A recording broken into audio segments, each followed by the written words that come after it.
Welcome to a new series of the Dissidents Podcast with your co-hosts Jennifer Richmond and Brandy Shufutinsky.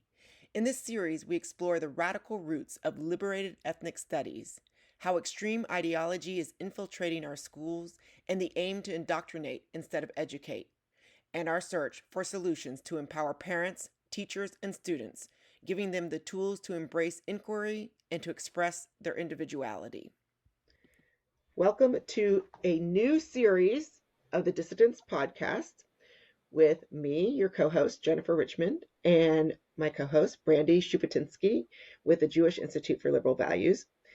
And we've decided that there's some issues around ethnic studies that are important enough that we wanted to create a series of the Dissidents Podcast around explaining what exactly is going on and why we're even concerned about it in the first place. So to give you a little bit of background before we get started, both JILV, the Jewish Institute for Liberal Values, and ILV, the Institute for Liberal Values, is part of a coalition that we've called the Coalition of Empowered Education, with other groups like Free Black Thought and the Chinese American Citizens Alliance of Greater New York, among many other groups.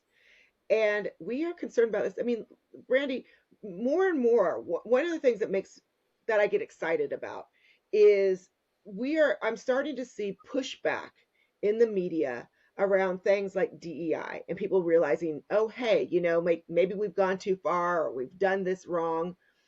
But what people don't see, I think what's more insidious, if that's the right word, is some of the ideology that we are seeing being pushed in other pedagogy, particularly in the K through 12 space. And right now, where you and I see it the most is in this thing that we're calling ethnic studies. You have been looking at this issue for way longer than me. I will get into some of my reasons why this is so important to me, but let's just start out with you giving us an idea, like give us some background of what ethnic studies is and why we're in this position now where we're actually, fighting against some of the ideology that we see coming out in ethnic studies. Sure. No, it's great. It's great to be here with you, Jen. So kind of going back a little bit to what is recognized as the beginning of ethnic studies and the movement for ethnic studies. It came about in response to what some people felt was an exclusionary model to educating. So where the narratives and stories, histories and experiences of only a certain segment of the American population was being taught in academic institutions. And as the population grew more racially, ethnically, and culturally diverse, those diverse peoples wanted to also be included as part of the American story.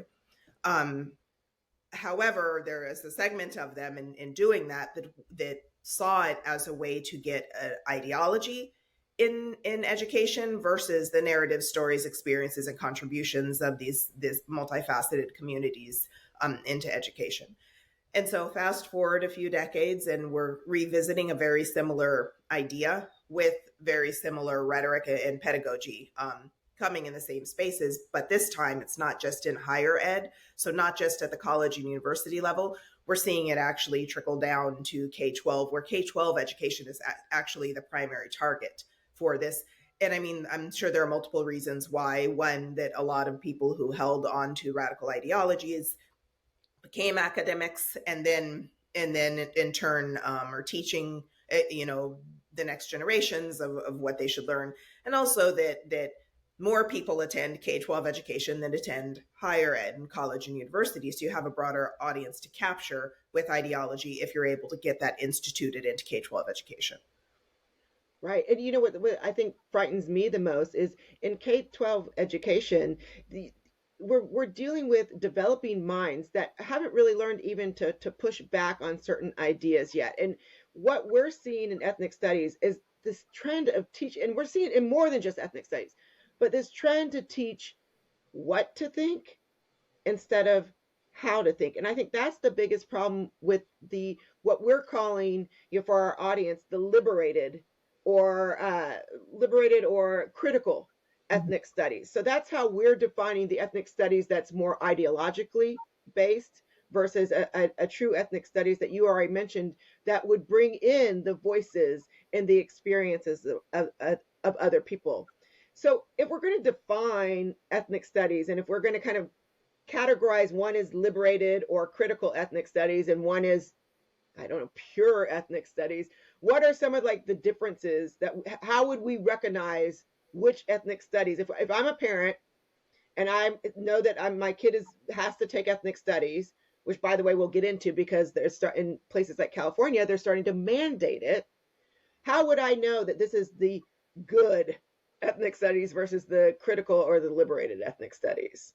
The interesting thing about that is it's actually quite easy to recognize the difference. When you look, if what your kid is learning in ethnic studies is something that's very narrow ideologically, where only certain voices are presented as representing racial or ethnic groups, versus being a wider lens to look at it, it's probably critical liberated. So when we're talking about true, real, authentic ethnic studies, that actually, the movement for that started at the beginning of the 20th century with the formation of the first Black history programs in higher ed. So that started a long time ago, I mean, over a century ago.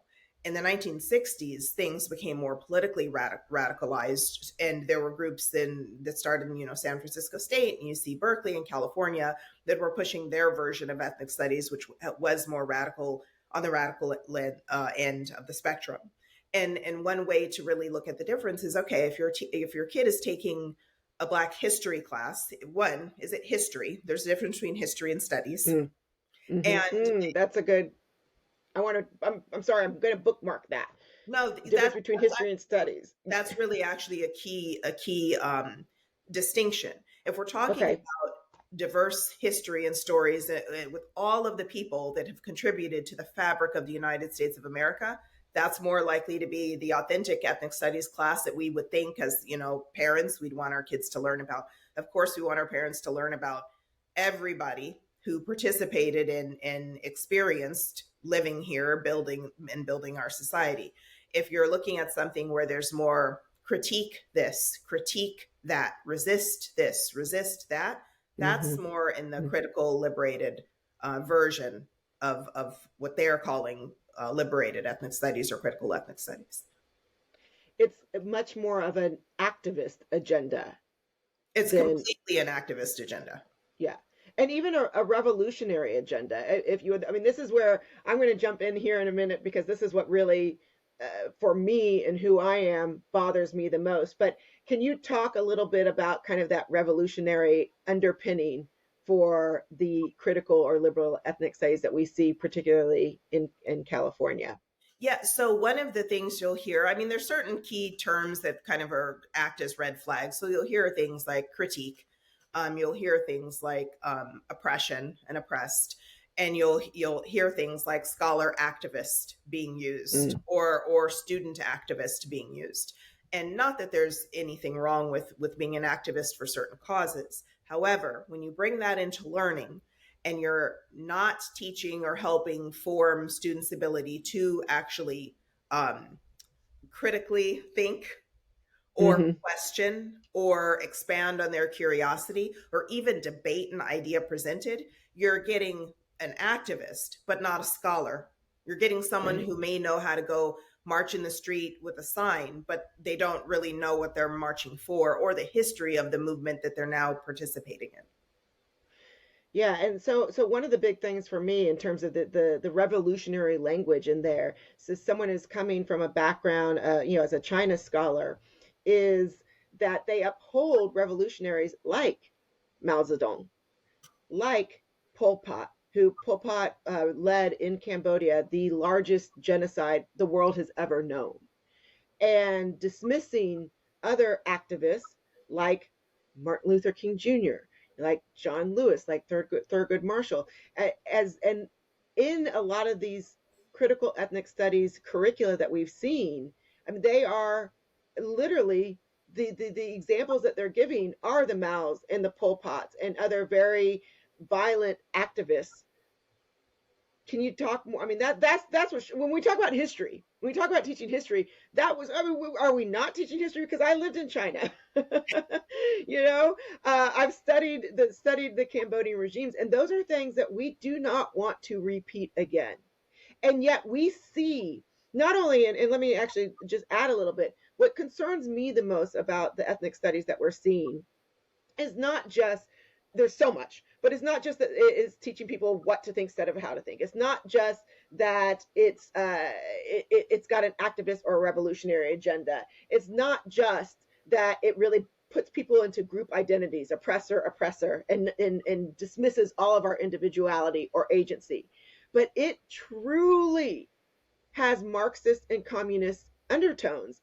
And what I worry about is, and I see it because of my particular studies, but if I was just, a parent who, was in some other business, and I see some of the language that's being used, like true democracy, who can fight with that? We love democracy, right? So can you speak to a little bit about the kind of the Marxism that we're seeing too, and how that I think is really a threat to the way we educate our children, and the way these children, our future, are going to come into the world, and how they are going to operate in the world, and what that will mean for our democracy and some of our foundational values.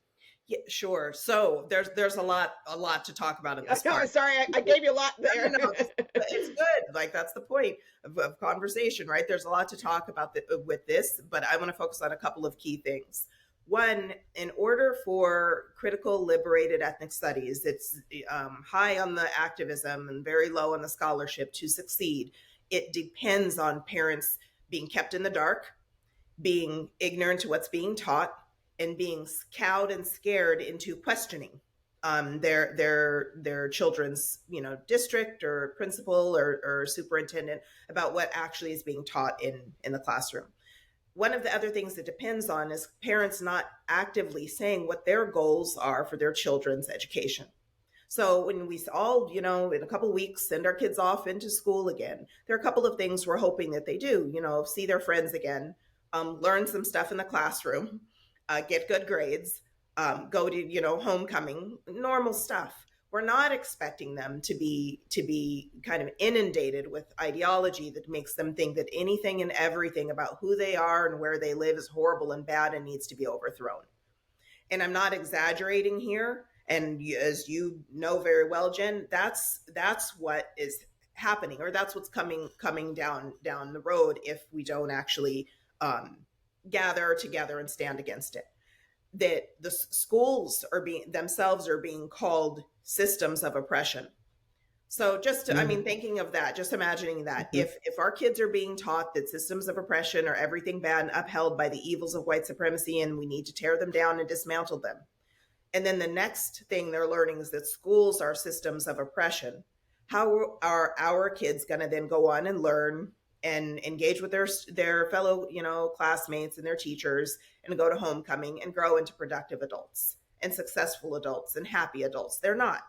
They're going to be inundated with this idea that they need constant struggle and to engage in constant revolution, which is one of the founding ideas of Marxism and communism, this idea of constant struggle. And the other piece is that it's really easy for a parent not to really know what exactly their kids are learning in the classroom. One of the silver linings to the horrible past 3 years with COVID and Zoom school and all the rest of it is that parents finally got a glimpse to what their kids have been learning in the classroom. And many, many parents heard it and became very concerned, because what they realized what their kids were being exposed to isn't what the parents thought they were learning in school. Mm-hmm. Yeah, I've got to give a little anecdote of that, by the way. So I got to listen in, and this was at a junior college, actually, at this level. And this was during the George Floyd protests. And I was over at a friend's house, and a friend of mine was taking a course at this junior college, at the summer school course. And I don't even know what the course was on. It was some history course. And the teacher gave extra credit if they went to the protests. And so to me, that, if you want to go to the protest, go. I don't care.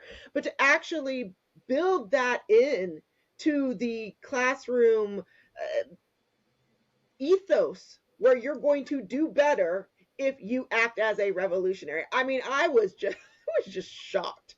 So yeah. It's happening.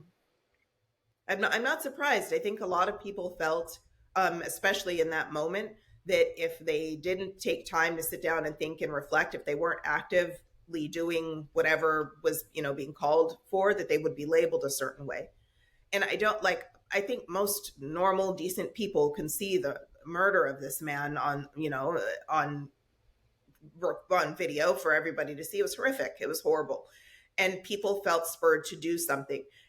That to me isn't the problem. It's what they were being encouraged to do. What's the activist part that becomes concerning to me, because the idea of compelled action is dangerous, or forced action. And I think that that's what we saw a lot of in response to a couple of things. And the death of George Floyd was one of them. Right. A lot of the underlining thought of ethnic studies, and actually, here's something to ethnic studies we're looking at specifically, but the pedagogy behind ethnic studies is really being disseminated across the educational spectrum. And that pedagogy, to my understanding, really takes its founding document, if you will, as Paulo Freire's pedagogy of the oppressed. Yeah. Can you talk a little bit about that? Yes, I can. Actually, there's a book written by, I believe it's James Lindsay, that discusses this, and it's a fantastic book. He goes into great detail about Paulo Freire. Like, it's fantastic.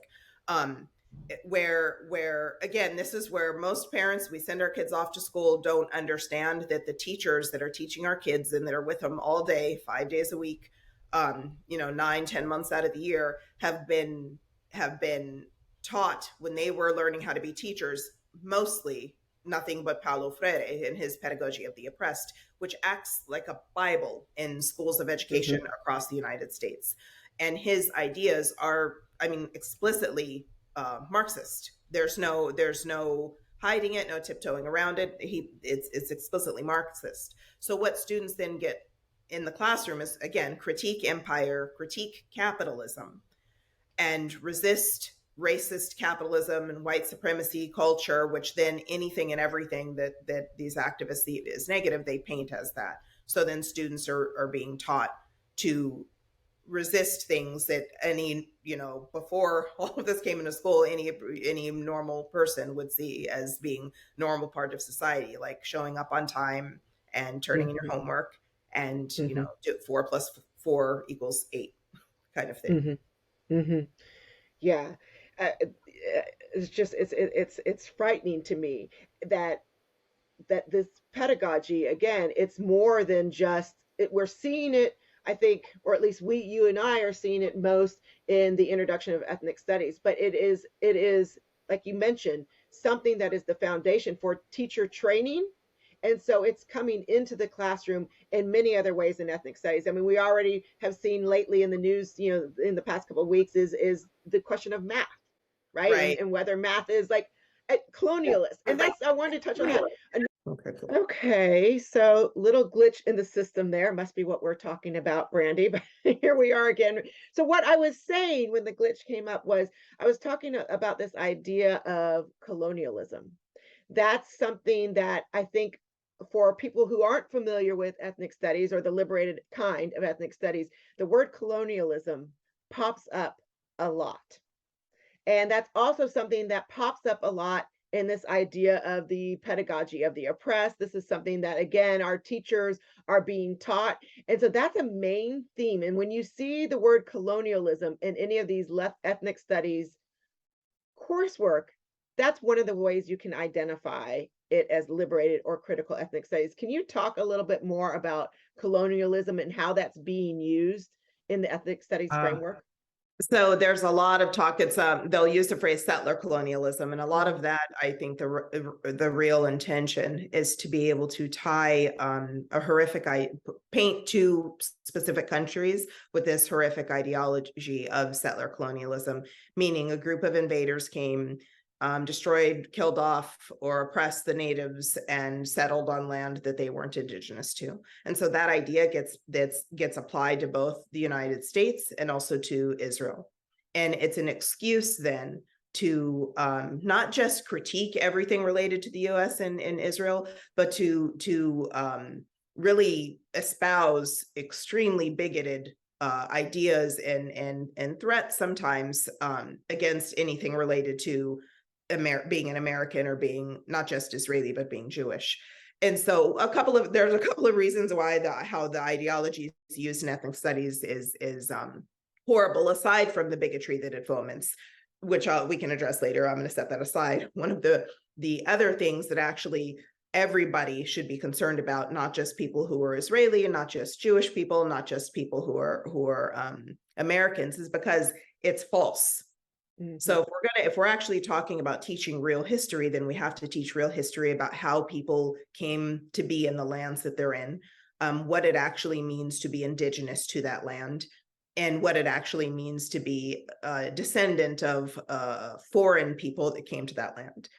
And ultimately, what settler colonialism relies on is a very religious perspective of collective and eternal guilt, original sin.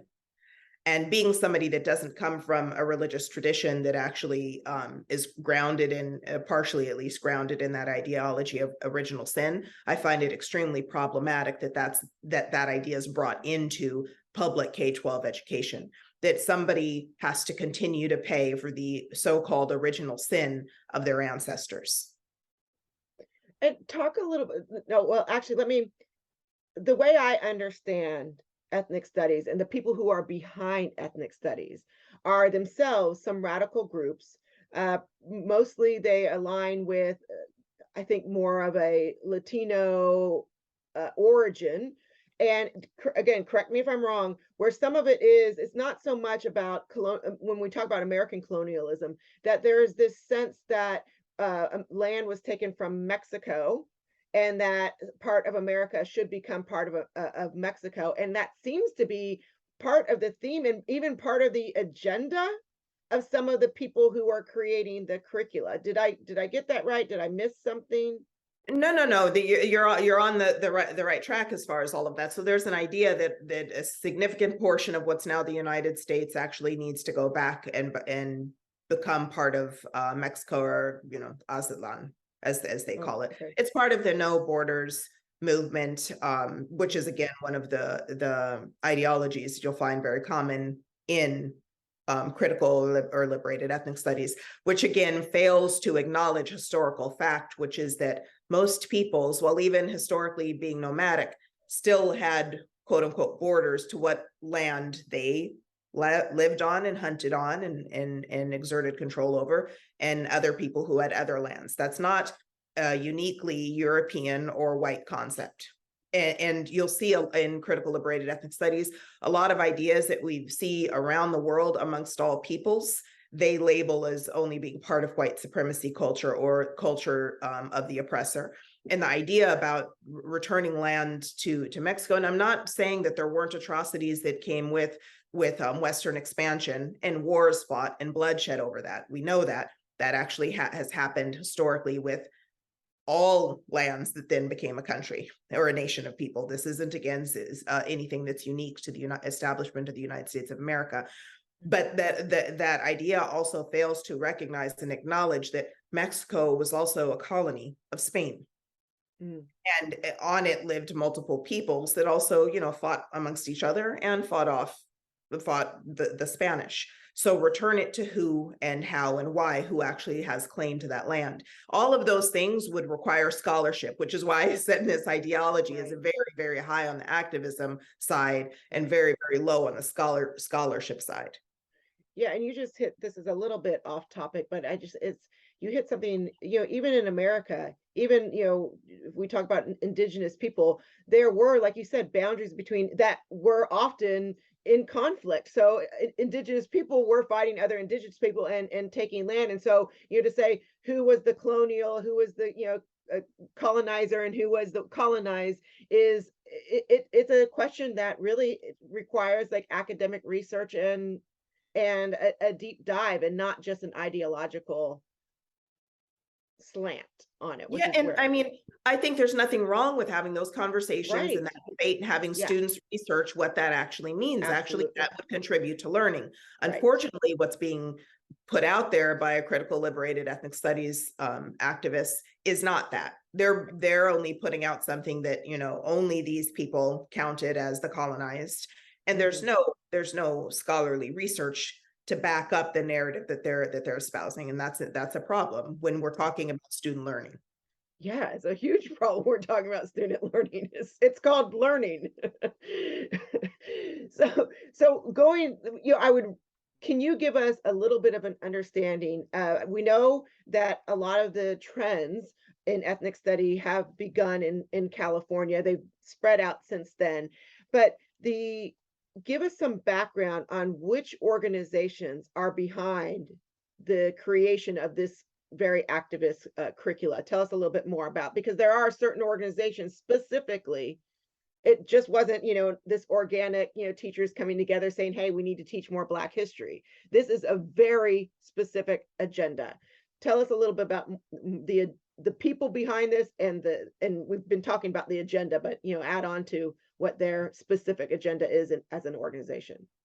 So years ago, there was this push to make ethnic studies a high school graduation requirement in the state of California.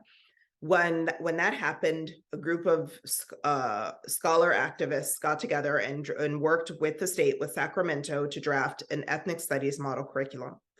The first draft of that model curriculum was so horrendous that it got effectively vetoed by Governor Gavin Newsom.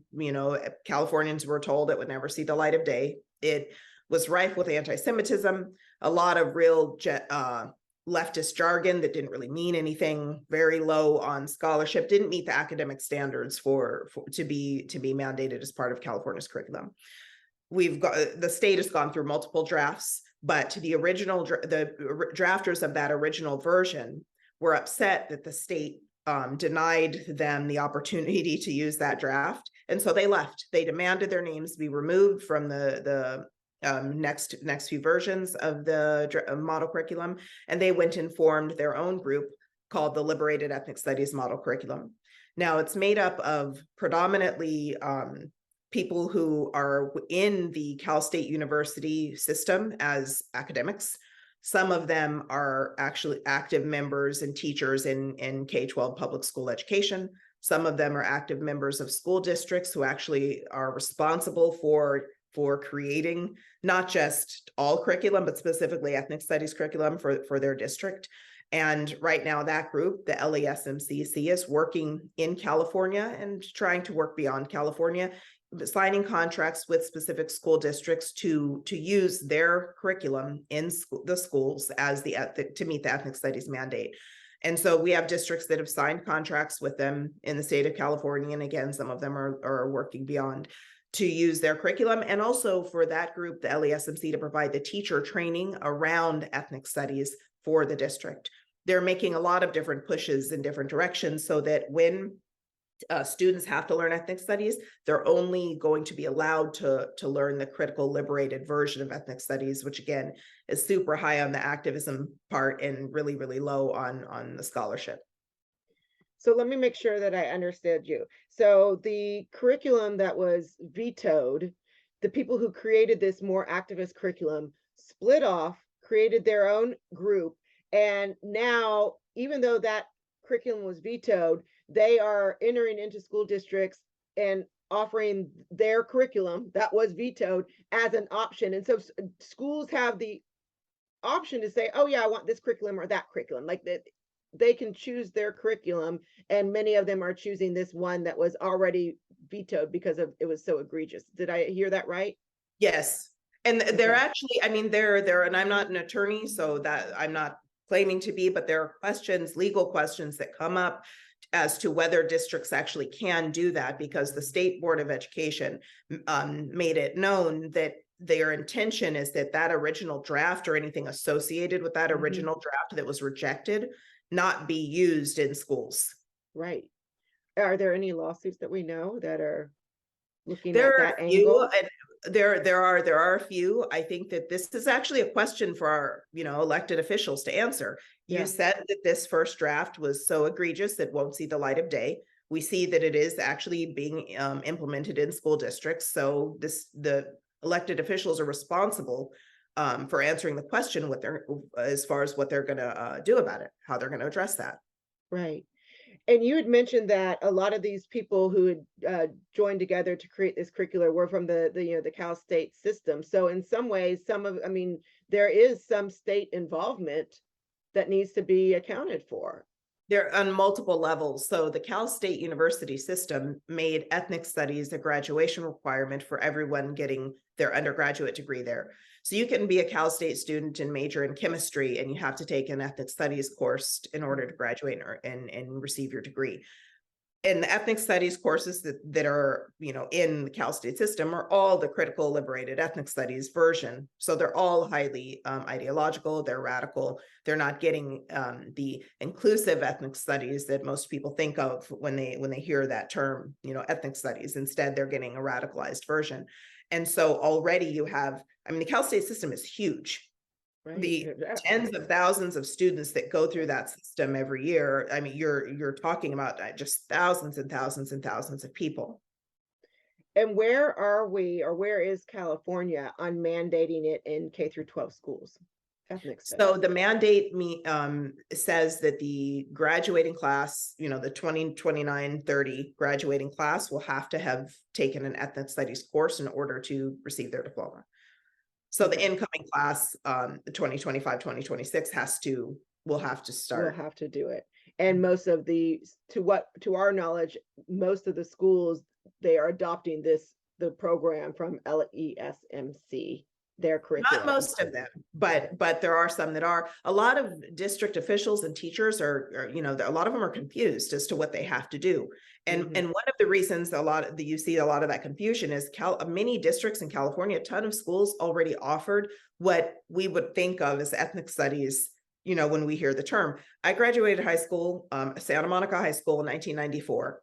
I took Black history class as an elective. Anyone would think that would count as the ethnic studies requirement. This is back in the 90s. There are many schools that already offer courses that include more diverse history or language arts or art or dance. So the question really, again, has to be posed, and it needs to be answered by elected officials. What qualifies? If a school offers folklore dance that really looks into Chicano dance, does that count as the ethnic studies course, and does that meet the requirement? I argue that yes, it does. Yeah.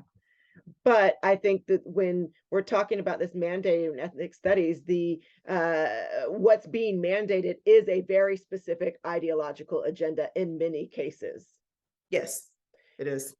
Talk a little bit about, there are certain groups that have questionable histories themselves that are a part of creating these liberated ethnic studies curricula. Can you shed a little bit more light on these organizations specifically? Yeah, there are two. One is Union del Barrio, and the other one is the Association of Raza Educators, sometimes just Raza Educators. So a lot of the members of the LESMCC are members of one or the other or both of those groups, UDB and ARE. Those groups are also working within the Cal State and I think some UC departments of education, providing teacher training. This summer at several University of California campuses and Cal State University campuses, they offered certain courses for teachers, for K-12 teachers and educators on ethnic studies. And again, a lot of the problematic sides of our issues with those groups is what they're pushing for, which is the abolition of the United States, the erasure of all borders, the return of land to actually a country that doesn't exist, because it's not like Mexico's demanding Arizona back. But that is actually what they're advocating for. Right. A lot of it's really interesting to me. To me, it's very clear how ideologically driven it is, because for all the reasons that we've already discussed. It's not really talking about true history, but because of the interaction with UDB and Raza in this, the agenda, their specific agenda is reclaiming land. That is their agenda as organizations. And the fact that they are two organizations that are driving this curricula really just shows what the purpose of the curricula is. It's not to teach a new history. It's not to bring in Black history or even Asian American history. It really is specific to UDB and Raza's original mandate. Right. It's a political agenda, which that politics should be kept out of teaching kids. Sure. That this isn't what kids learn, shouldn't be part of a political agenda or an ideological drive to do something as far as eliminate borders or create another country out of other land. The issue, one of the issues that I think we have to address is that those groups have taken the narrative of we want to teach real history and twisted it like that's their goal. And all you have to do is like barely scratch beneath the surface and see that's not what they're looking to do. You can look at what they're proposing kids learn, and it has nothing to do with Black history. They're not teaching stories and experiences of Black people in the United States of America. They'll throw in, a couple of people that are more on the radical side of the Black Power movement as examples for something, but they're not teaching anything. And their history only goes back to a certain date, which is the start of their version of the ethnic studies movement in the 1960s. There's nothing before that. Right. They don't mention who was the first victim of the American Revolution was the Black man, Crispus Attucks. They don't talk about the Black founders who were part of the forming this country. They don't talk about any of it. They don't talk about the people who served from the Buffalo Soldiers, the Harlem Hellfighters. They don't talk about none of that history is in what they're teaching. Exactly. So people who really believe that all students should learn a lot more Black history, like me, get, I'm offended that then they're claiming that, oh, we want to teach real history, when in fact their version is very exclusionary. Absolutely. Yeah, absolutely. Well, okay, so I've got one big last question for you. This is what shocks me. These groups, UDB and Raza, I mean, if it wasn't for this ethnic studies, they're kind of fringe groups. How did they capture the state of California? How did such a small, for lack of a better word, insurgent group, if you will, capture an entire pedagogy that's now how I just don't even understand. I think part of it is really one that it seems sudden, but it wasn't. This has been something that's been in the works for a number of years, for a number of decades. And the other side of it is that they're relying on the fact that when most people hear ethnic studies, we're thinking of something completely different from what they're intending. We're hearing, yeah, of course, we want to teach more, Asian American history. Asian Americans are part of this country. We're thinking, of course, yes, more stories. Our student population is diversifying racially, ethnically, culturally from the countries that everybody comes from and immigrants. Yeah, we want to talk about all of those experiences. Kids should learn that. That's what most of us think. So going in really relying on the ignorance of most of us to what ethnic studies really is, it's an easy way that they've been able to get in. The other side is, honestly, I think that when you're able to play on people's guilt, it's pretty effective. And I think that that's what we see with a lot of lawmakers is, their feelings of guilt, whether, justified or not, was used to the advantage of these fringe groups. Yeah. Jen, they're saying we need to critique capitalism while they're charging thousands of dollars an hour for teacher. Yeah, right. It's the ridiculousness of it. It's just, it's crazy. And so for our audience too, what just like kind of to end on a positive note, we do so many times, I think there's this critique when we're critiquing ethnic studies or something like DEI, the knee-jerk reaction, the straw man response is, well, you just don't want to teach history. And so I think what we're doing, and the reason that we're having these conversations, but also that we started the coalition, is we do believe in ethnic studies. We believe in the things like you mentioned, like Black history. And I love the idea of, could ethnic studies be, some sort of a dance form? These are the beautiful things that we are trying to promote. And we are actually out there creating curricula that is what we would argue is inclusive ethnic studies. And so there are alternatives out there. The problem is right now, the focus has been on this Liberated, and these groups have had traction because we've been a little bit behind in recognizing exactly, it's a slow march through the institutions. We've been a little bit behind in recognizing what has been happening.